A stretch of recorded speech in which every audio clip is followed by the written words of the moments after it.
Thank you, Mr. Chairman. I am just astounded. Strike the last word. I'm astounded by what we're hearing from the other side of the aisle. Why are the American people so concerned about this? Why is this such a crisis that we cannot let go? Because the Department of Justice, under the leadership of President Biden and Attorney General Merrick Garland, appears to be more motivated by politics than by pressing law enforcement needs. That is a fact that the American people can see with their own eyes, and it doesn't matter how much gloss you try to put on it. That's the issue that is before us. This is the House Judiciary Committee. This is our jurisdiction. We are supposed to be giving oversight of this. Now, you just think of some of the actions that the Federal Department of Justice has done this year. They sued Texas for its pro-life law. They sued Georgia for its election integrity law. Oh, they sued Texas again, this time over the redistricting plan. They're aiming federal law enforcement power at parents protesting their local school boards. Yes, Virginia, that's happening. They're issuing a memorandum attempting to justify the administration's unconstitutional vaccine mandates. They're pushing to pay illegal immigrants for President Trump's decision to enforce our immigration laws. At this point, it's entirely fair to ask whether there's any state or local or, let's say, matter of personal conscience that the president and his cabinet won't insert themselves into. That's the problem, my friends. Of course, the backdrop to all this is there's so many crises that continue to go unaddressed. The crime is rising across the country. Turn on the news in the morning and watch it happen. Our southern border remains overwhelmed by illegal immigration. It is a crisis they won't even acknowledge, much less address.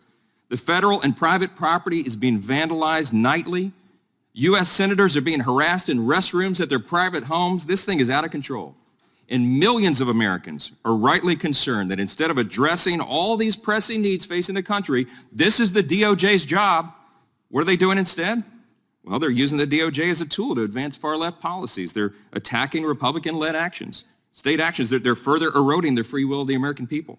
And this department's memo directing the FBI and the U.S. attorneys to intervene in school board disputes is such a glaring example of these abuses.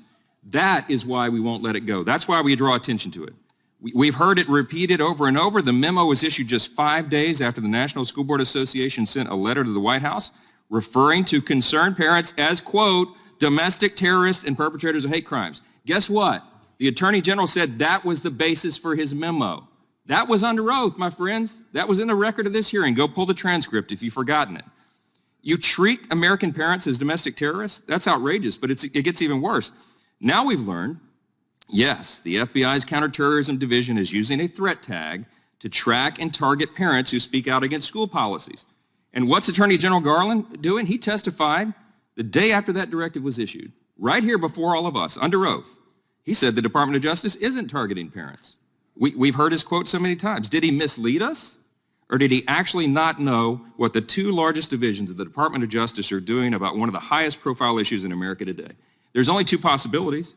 He's either dishonest or he's incompetent. And either of those scenarios should alarm the American people. The Attorney General must go on record to clear this up, and we will not stop demanding that happens. The ranking member's resolution is entirely appropriate. We need to pass this resolution and issue those subpoenas so we get the Attorney General, the highest law enforcement official in America, right in front of us again to ask him these questions, pointed and directed, and he needs to give responses. He has to clear this up. And while he's at it, by the way, he needs to address the egregious abuse of power that he hasn't addressed yet. I asked him when he was here last time. He refused. He dodged the question 100 times.